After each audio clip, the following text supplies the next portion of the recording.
E vamos começar agora com o nosso giro de Skype com a nossa colega jornalista Melissa Araújo.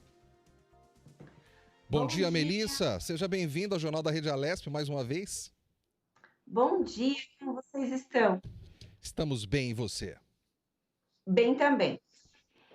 Eu vim falar para vocês um pouco sobre o plenário de ontem.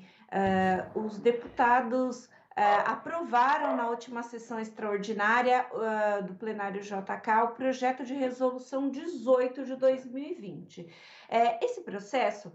Esse projeto, ele fala sobre o processo de apreciação pelo Poder Legislativo dos convênios firmados pelo governo do estado para concessão de benefícios fiscais do ICMS, que é o Imposto sobre Circulação de Mercadoria. A manifestação dos deputados para concessão dos convênios já é prevista em lei. O PR altera o regimento interno da casa para colocar como prioridade a manifestação pelos parlamentares sobre esses convênios na chamada ordem do dia. Só para a gente lembrar aqui, quando um projeto como esse, ele chega em regime de urgência. Quando ele chega aqui na casa, ele tem 45 dias para passar pelas comissões e chegar ao plenário. Isso é o que está previsto no regimento interno da casa. A outra possibilidade de tramitação do projeto é designar um relator especial e ele vai mais rápido a plenário. Com essa alteração, o projeto, este tipo de projeto não vai tramitar mais 45 dias no máximo, ele vai tramitar 15. Então, ele vai entrar na prioridade da prioridade da ordem do dia. Então, dessa maneira, essas alterações de impostos terão uma celeridade, seja para aumentar ou para diminuir ou para criar algum benefício fiscal, eles também vão entrar nessa lista aí da prioridade. A gente vai receber na Assembleia, eu tenho essa informação em primeira mão, nas próximas horas, um projeto que chama ICMS Ecológico. A gente ainda vai entender o que é esse projeto, mas basicamente a proposta cria benefícios fiscais para quem respeita o meio ambiente, para cidades que respeitam o meio ambiente. Isso é muito importante para que a gente consiga, no estado de São Paulo, criar uma questão que beneficia não só que traga um alívio fiscal para os municípios, mas também que beneficie de uma outra parte que é o meio ambiente. A gente sabe que as cidades que têm uma emissão menor de poluentes, elas também têm uma incidência menor de determinados tipos de doenças, como, por exemplo, doenças respiratórias, né? Então, cidades que estão respirando melhor, isso se reflete, sim, em problemas que as pessoas geralmente têm relacionados aí à condição pulmonar. A gente lembra também que no começo da pandemia, que as pessoas estavam circulando menos de carro. Aqui na cidade de São Paulo, na região metropolitana de São Paulo, a gente teve uma diminuição gigantesca da incidência aí, de poluição. A gente conseguia ver o horizonte, né? A coisa que a gente já não está conseguindo mais por causa dessa questão da emissão. Então, o governo, preocupado com esse fator, criou esse projeto, está enviando aqui para casa esse projeto do ICMS ecológico, que nós vamos conversar sobre ele nos próximos dias, nós vamos entender melhor esse projeto nos próximos dias, para conseguir, até que os deputados apreciem a gente e votem ele. A gente lembra também que o orçamento, a lei orçamentária anual também está em discussão na Assembleia. É uma peça orçamentária que vem com mais de 1.000 páginas, os deputados estão debruçados sobre o que a gente chama de destrinchar, né? Está sendo destrinchado as contas do Estado para que a gente veja quanto recurso vai entrar no Estado no ano que vem e quais as áreas vão receber esses recursos que vão entrar. só para que a gente entenda melhor o orçamento, e faça um paralelo que fique assim muito claro para as pessoas, porque às vezes realmente é complexo entender o orçamento.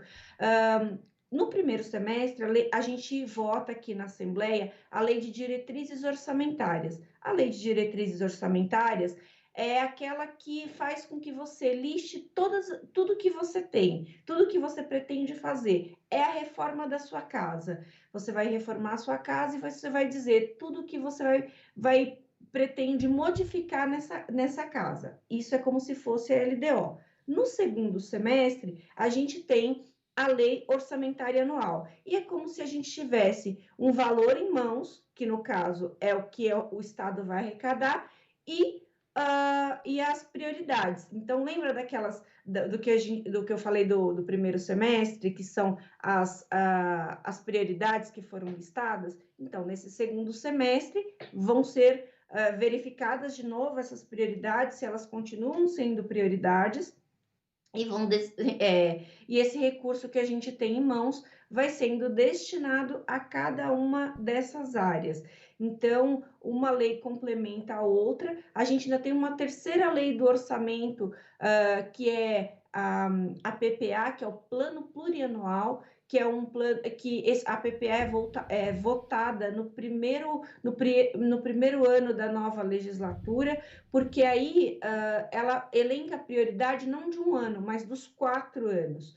E aí, a partir de todos esses projetos, o orçamento do Estado de São Paulo vai sendo discutido pelos parlamentares, vai sendo votado aí pelos parlamentares, para que a gente saiba, por exemplo, quanto vai receber a saúde, quanto vai receber a educação, outras áreas sociais também, quais serão os investimentos. A gente lembra também que tem as emendas parlamentares, que são também incluídas nesse projeto aí da LOA, né, da Lei Orçamentária Anual. A gente lembra que essas emendas parlamentares, elas são listadas nesse momento, e verificadas as viabilidades. Existem regras para as emendas parlamentares. A regra combinada inicialmente era que o deputado destinaria os recursos, metade para infraestrutura nos municípios e a outra metade para saúde, né? E aí são gastos aí que para destinação dessas emendas de interesse público. Então, o deputado lista esse convênio que eles chamam, né? Lista esse convênio, as secretarias correspondentes analisam e efetivamente enviam um recurso e fiscalizam depois esse recurso que chegou. Então, só para também deixar muito claro,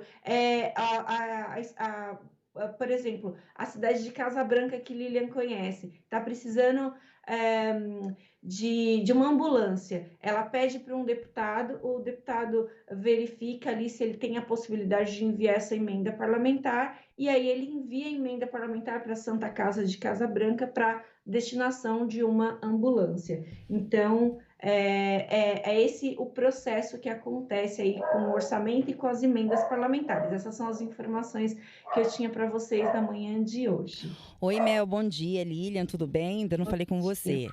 Ô, Mel, fala uma coisa pro telespectador e pra gente. Quem são os titulares, quem possui a titularidade para poder entrar com um projeto e pedir a celeridade de julgamento deles? Quem tem essa titularidade?